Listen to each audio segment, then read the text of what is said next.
there is the first draft and there is the second draft. But I would say even before, something you mentioned there is interesting to talk about. Once I invited Kate Forsyth, who's a Sydney-based author. She's written many books, over 25 books. She writes in different age groups, and she's a very talented writer.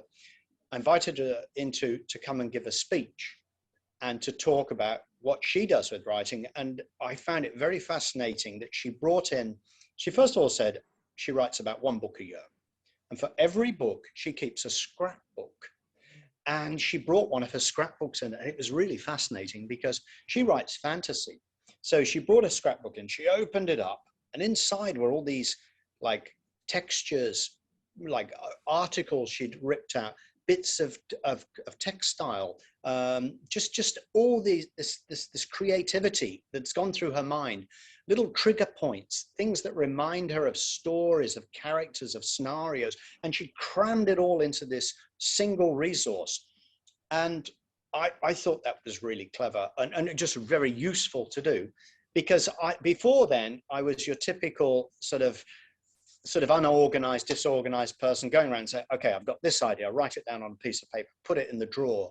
Then I'd write something in a book, and then I'd put something in the diary. I'd put something there on the computer, and it was all over the place. And that's all very well, but actually this writing is like a job.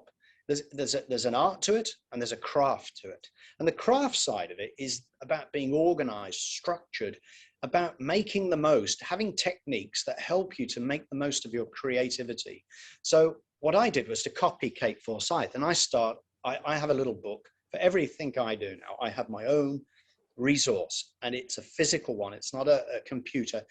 Yes, we can go into the computer side of it is a different thing, but this is a physical book where I write down bits of information.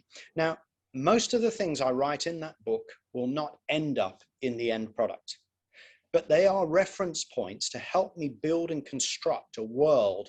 So often I'll